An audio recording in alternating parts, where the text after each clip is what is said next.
Karl Marx, A Guerra Civil na França, editorial Boitempo, edição 2011. Capítulo A Guerra Civil na França.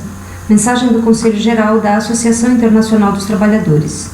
A todos os membros da Associação na Europa e nos Estados Unidos. Item 2, páginas 46 a 54. A Paris armada era o único obstáculo sério no caminho da conspiração contra-revolucionária. Paris tinha, portanto, de ser desarmada.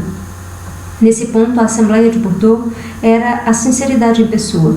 Se o discurso ruidoso de seus rurais não fosse suficiente para se fazerem ouvir, então qualquer possibilidade de dúvida seria eliminada com a entrega de Paris, por Thiers, à terna misericórdia do triunvirato de Illinois, o Décembre-Ser, Valentin, o gendarme bonapartista, e Aurèle de Paladines, o general jesuíta.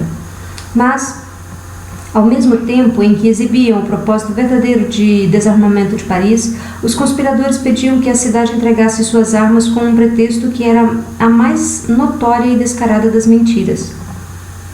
A artilharia da Guarda Nacional de Paris, dizia Thiers, pertencia ao Estado e ao Estado deveria retornar. O fato era este: desde o próprio dia da capitulação, quando os prisioneiros de Bismarck assinaram a rendição da França, mas reservaram para si uma numerosa guarda pessoal para o declarado propósito de submeter Paris, a cidade ficou em alerta. A Guarda Nacional reorganizou-se e confiou no seu controle supremo dado a um comitê central eleito pela corporação inteira, salvo algumas frações das velhas formações bonapartistas. À véspera da entrada dos prussianos em Paris, o Comitê Central tomou medidas para transferir para Montmartre, Belleville e La Villette os canhões e as mitrailleuses. Nota da tradução: metralhadoras. Traiçoeiramente abandonadas pelos capitulares, justamente nos bairros que os prussianos estavam prestes a ocupar ou em seus arredores. Aquela artilharia fora fornecida pelas subscrições da Guarda Nacional. Ela fora oficialmente reconhecida como sua propriedade privada na capitulação de 28 de janeiro e justamente por isso excluída da entrega geral de armas do governo aos conquistadores.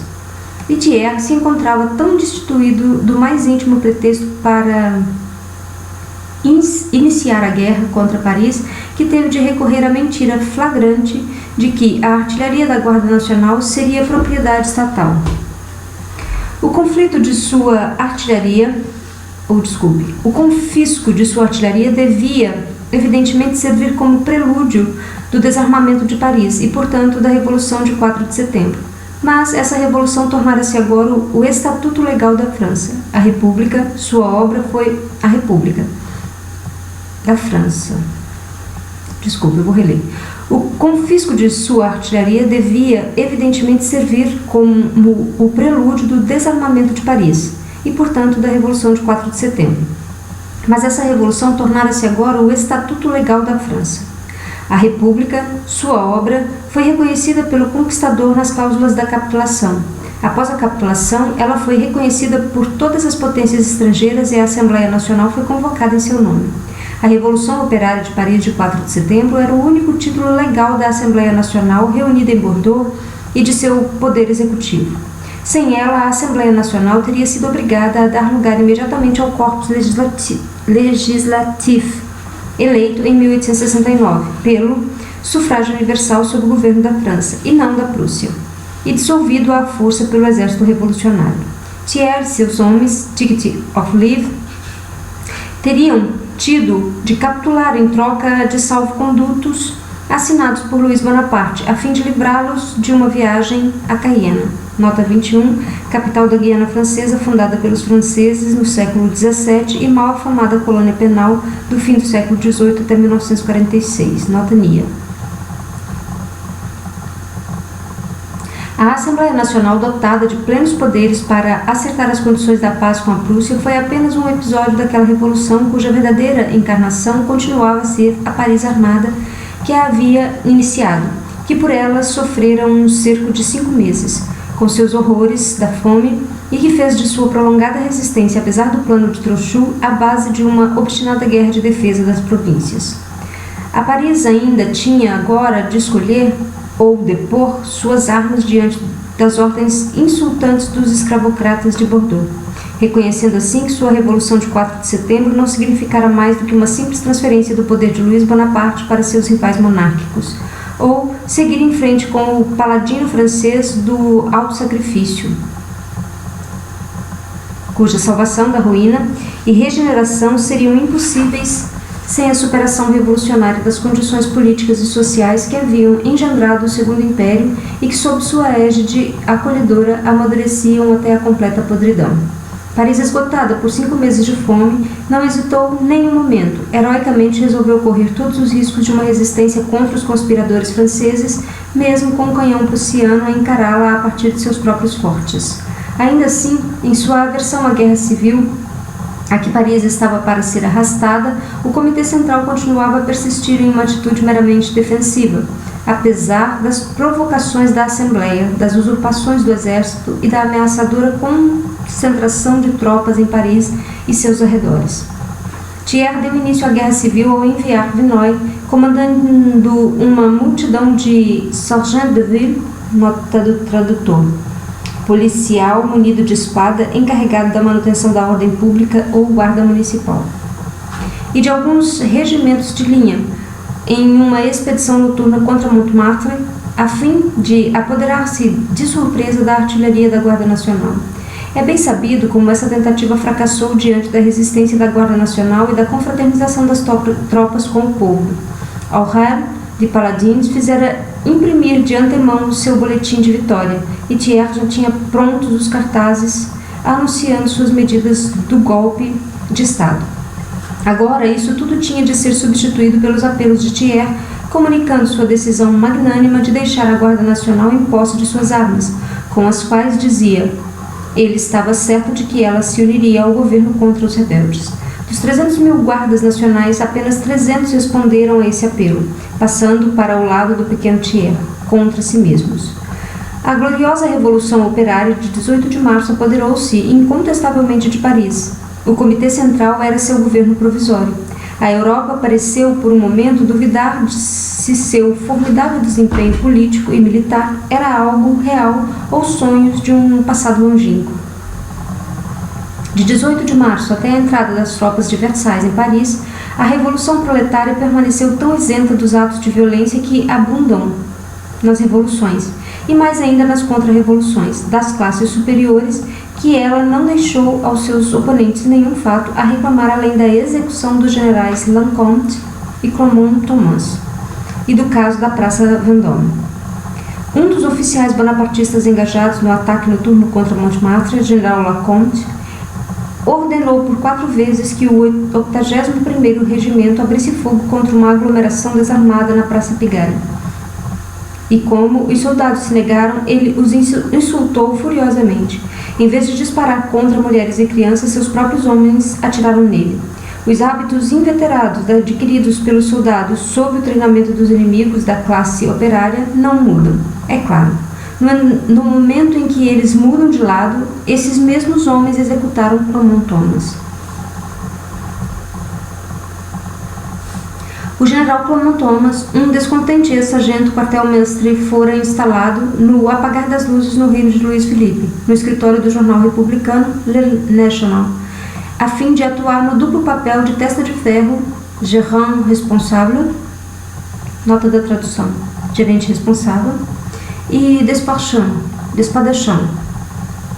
nota da tradução, o termo tem aqui o sentido de valentão, brigão, daquele jornal tão combativo. Após a Revolução de Fevereiro, uma vez chegado ao poder, os homens do National trataram de metamorfosear esse sargento quartel-mestre em general, às vésperas da Carnificina de junho, da qual ele, como Jules Favre, foi um dos sinistros planejadores, convertendo-se depois em um dos mais infames carrascos dos revoltosos. Em seguida, ele e seu generalato desapareceram por um longo tempo para voltar à tona em 1º de novembro de 1870. Um dia antes, o Governo de Defesa Nacional, aprisionado no Hotel de Ville, empenhou solenemente sua palavra a Blanc, Florence e outros representantes da classe trabalhadora, prometendo abrir mão de seu poder usurpado e entregá-lo nas mãos de uma comuna a ser livremente eleita por Paris. Nota 22. Em 5 de outubro de 1870, ocorreu diante do Hotel de Ville, sob a liderança de Gustave Florent, um protesto dos batalhões operários da Guarda Nacional. Os trabalhadores exigiam do governo de Defesa Nacional a realização de eleições para a comuna, medidas para o fortalecimento da República e uma luta enérgica contra as tropas alemãs. O governo recusou essas exigências e proibiu a Guarda Nacional de se reunir sem ter recebido ordens de realizar protestos armados. Em 31 de outubro de 1870, depois de revelada a capitulação de Metz, a derrota de Le Bourget e o início das negociações de paz com a Prússia, cabendo a Thiers atuar como negociador em nome do governo, ocorreu uma manifestação dos trabalhadores parisienses e da parte revolucionária da Guarda Nacional. Os manifestantes ocuparam o Hotel de Ville e criaram um órgão revolucionário, o Comitê de Salvação Pública, em cuja liderança se encontrava Louis-Auguste Blanc. Sob a pressão dos trabalhadores, o governo de defesa nacional foi forçado a prometer sua abdicação e a realização de eleições para a comuna em 1º de novembro. Gustave Florent defendeu que nenhum tipo de punição devia ser imposta aos prisioneiros. Confiando na palavra de honra dos membros do governo de que as eleições para a comuna seriam realizadas, ele entendeu que os prisioneiros podiam ser libertados. A falta de organização, assim como a unidade defeituosa das forças revolucionárias, permitiu que a reação reunisse suas forças, ocupasse o Hotel de Ville com a ajuda dos batalhões da Guarda Nacional que lhes restavam e restabelecesse seu poder. Nota NIA.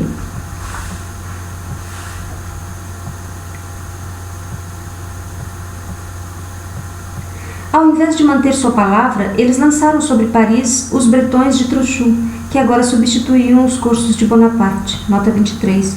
A guarda móvel proveniente da Bretanha, utilizada por Trochu como gendarmes para a pressão dos movimentos revolucionários em Paris.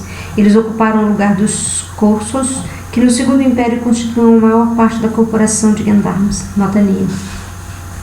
O general Tamisier, sendo o único a recusar-se a manchar seu nome com tal quebra de juramento, renunciou ao posto de comandante em chefe da Guarda Nacional e, ocupando o seu lugar, Clement Thomas voltou mais uma vez a ser general. Durante todo o período de seu comando, ele fez guerra não contra os prussianos, mas contra a Guarda Nacional de Paris. Impediu seu armamento geral, instigou os batalhões burgueses contra os batalhões operários, eliminou os oficiais hostis ao plano de Trochu e dispersou sob o estigma da covardia aqueles mesmos batalhões proletários cujo heroísmo impressionou recentemente seus mais inveterados inimigos. Clement Thomas sentia-se um tanto orgulhoso por haver conquistado sua preeminência de junho como o inimigo pessoal da classe operária de Paris. Poucos dias antes de 18 de março, apresentara a Le Fleur, ministro da Guerra, um plano de sua própria lavra para acabar com a fine fleur da canalha de Paris. Nota da tradução, fine fleur. Após a derrota de Vinoy, ele tinha de surgir em cena no papel de um espião amador. O Comitê Central e os operários de Paris foram tão responsáveis pela morte de Clement Thomas e de Lancôme como uma princesa de Gales, pelo destino das pessoas que morreram esmagadas no dia de sua entrada em Londres. O massacre de cidadãos desarmados na Praça Vendôme é um mito que o Sr. Thiers e os rurais recusaram-se de maneira persistente a reconhecer na Assembleia, deixando sua propagação exclusivamente a cargo dos lacaios do jornalismo europeu. Os homens da ordem, os reacionários de Paris, tremeram ante a vitória de 18 de março. Para eles, era o sinal da retaliação popular que, enfim, chegava. Ergueram-se diante de suas faces os espectros das vítimas assassinadas por suas mãos dos dias de junho de 1848 até 22 de janeiro de 1871. Nota 24. Em 22 de janeiro de 1871, guardas nacionais e trabalhadores dirigiram-se ao Hotel de Ville, exigindo a queda do governo e a criação de uma comuna e a resolução de um armistício. As guardas móveis bretãs dispararam contra os manifestantes e muitos deles foram presos. O governo ordenou o fechamento de todos os clubes de Paris, a proibição de reuniões populares e de alguns jornais. Notania.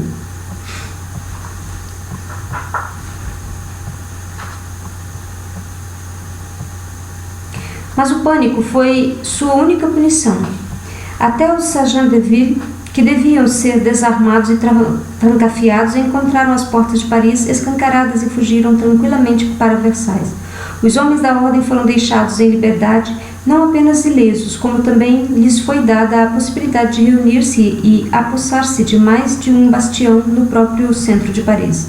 Essa indulgência do Comitê Central, essa magnanimidade dos operários armados, tão contrastante com os hábitos do Partido da Ordem, foi falsamente interpretada por este como meros sintomas de fraqueza e consciência. Fraquezas de consciência. Daí o seu estúpido plano de tomar, sob a capa de uma demonstração desarmada, o que Vinoy havia fracassado em conseguir com seus canhões e mitrailleuses. Em 22 de março, uma turba revoltosa de emperiquitados partiu dos bairros luxuosos, tendo em suas fileiras todos os petits calvaires. Nota da tradução, já notas. E, à dianteira, os homens notoriamente mais íntimos do Império, os Requelin, os Cotlon, Henri, Dupin, etc. Sob o covarde pretexto de um protesto pacífico, esse bando, portando secretamente armas de duelistas, pôs-se em marcha, agredindo e desarmando as patrulhas e sentinelas da Guarda Nacional que encontravam pelo caminho, e ao desembocar na Rua de la Pix, aos brados de abaixo o Comitê Central, abaixo os assassinos, viva a Assembleia Nacional. Tentaram passar através do armado cordão de isolamento a fim de tomar de assalto o quartel da Guarda Nacional na Praça Vendôme. Em resposta aos seus tiros de pistola, foram feitas as regulares sommations, o equivalente francês ao procedimento inglês da leitura de Rio Act. Nota 25. Sommations na França, de acordo com a lei de 11 de abril de 1831, manifestações, concentrações, etc., só podiam ser dissolvidas pelas autoridades depois que a ordem de dispersão fosse comunicada aos manifestantes. Essa ordem era repetida por ruídos de tambor ou truques de trompete 3 vezes. Em caso de desobediência, as autoridades tinham o direito de empregar a força física. Rio Act, lei aprovada em 1714 na Inglaterra, que proibia toda a assembleia desconsiderada de mais de 12 pessoas. Assembleia desordeira de mais de 12 pessoas. As autoridades eram obrigadas a ler uma advertência especial perante tais concentrações, e se estas não se dispersavam no prazo de 1 hora, a força física podia ser empregada. Notania.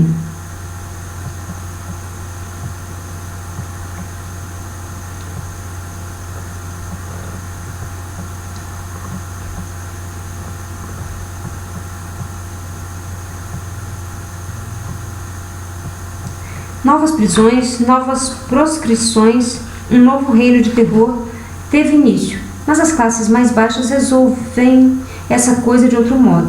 O Comitê Central de 1871 simplesmente ignorou os heróis da manifestação pacífica de tal modo que 2 dias mais tarde eles puderam se apresentar ao almirante Sassé para aquela outra manifestação agora armada que culminou na famosa debandada para Versailles.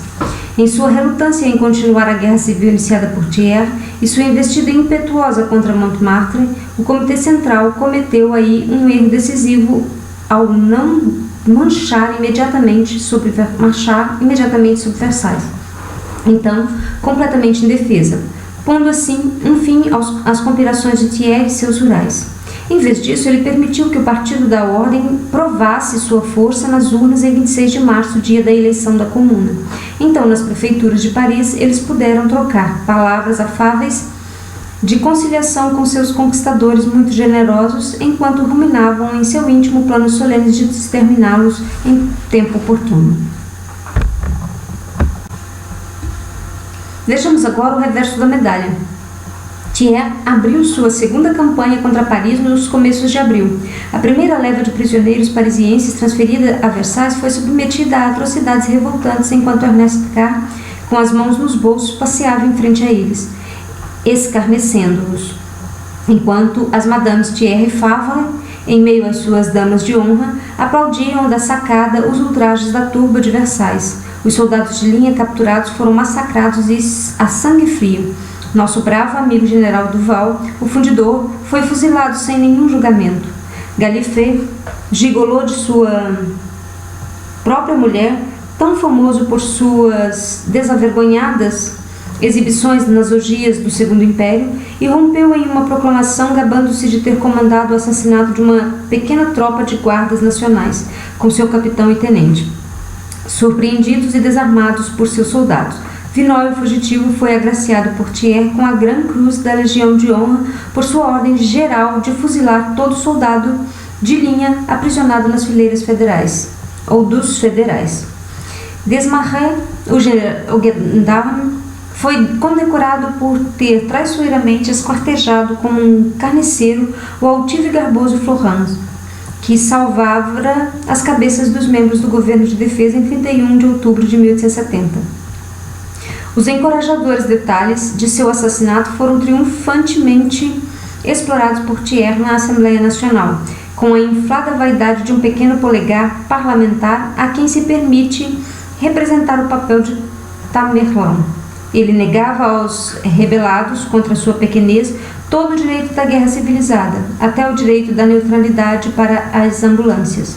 Nada pode ser mais horrível do que esse macaco sendo autorizado por um momento a soltar as rédeas de seus instintos de tigre, como já imaginava Voltaire. Nota 27. Voltaire, Cândido ou o Otimismo, Porto Alegre, LPM 2000, capítulo 22, não poderia sair o mais rápido possível deste país onde os macacos provocam os tigres? Nota NIA. Após o decreto de 7 de abril da Comuna, que ordenava represálias e justificava-se pelo dever de proteger Paris contra as proezas canibalescas dos bandidos versaleses e de exigir olho por olho, dente por dente, Thiers não apenas deu continuidade ao bárbaro tratamento dispensado aos prisioneiros, como ainda os insultou em seus boletins nos seguintes termos. Nota 28. O decreto determinava que todo aquele cuja cumplicidade com o governo de Thiers ficasse provada poderia ser tomado como refém. Com isso, a Comuna procurava reagir aos fuzilamentos de seus homens pelos versaleses. Nota NIA.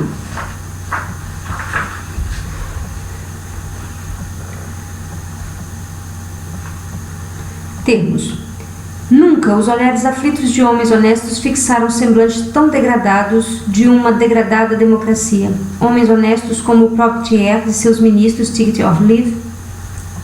No entanto, o fuzilamento de prisioneiros foi suspenso por um tempo, mas tão logo Thiers e seus generais dezembristas perceberam que o decreto da Comuna sobre represálias não era mais que uma ameaça vazia, que até os gendarmes espiões detidos em Paris com o disfarce de guardas nacionais estavam sendo poupados, assim como os sergents de ville, pegos portando granadas incendiárias, reiniciou-se então os fuzilamentos em massa dos prisioneiros, prosseguindo ininterruptamente até o fim. As casas em que se refugiaram os guardas nacionais foram cercadas por gendarmes, inundadas com petróleo, que aparece aqui pela primeira vez nesta guerra, e em seguida incendiadas. Os corpos carbonizados foram recolhidos mais tarde pela ambulância da imprensa em Le Tour. 4 guardas nacionais que se renderam a uma tropa de soldados montados em Belle-Épine em 25 de abril foram posteriormente fuzilados um por um pelo capitão homem de confiança de Gallifet Schaffer, uma de suas 4 vítimas, a quem se havia dado como morto, arrastou-se até os postos avançados de Paris e testemunhou esse fato perante uma comissão da Comuna. Quando Tolan interpelou o ministro da Guerra a respeito do informe dessa comissão, os Urais abafaram sua voz e proibiram que Le Fleur respondesse. Teria sido um insulto ao seu glorioso exército falar de suas façanhas. O tom insolente com que o boletim de Thiers anunciou a matança a baionetas dos federais surpreendidos enquanto dormiam em Morlan-Sacré, e os fuzilamentos em massa em Clamart chocaram até os nervos do Times de Londres, que não pode ser dito um jornal hipersensível. Mas seria ridículo hoje tentar enumerar as atrocidades meramente preliminares cometidas por aqueles que bombardearam Paris e fomentaram uma rebelião escravista protegida pela invasão estrangeira. Em meio a todos esses horrores, Thiers, esquecido de suas lamentações parlamentares sobre a terrível responsabilidade a sobrecarregar seus ombros nanicos, ufanava-se em seus boletins, de que l'Assemblée siège paisiblement, a Assembleia continua a se unir tranquilamente, ou a se reunir tranquilamente, e demonstrava por seus constantes festins, ora com generais de dezembristas, ora com príncipes alemães, que sua digestão não era fora nem um pouco perturbada, nem mesmo pelos espectros de Leconte e Clement Thomas. A leitura do item 3,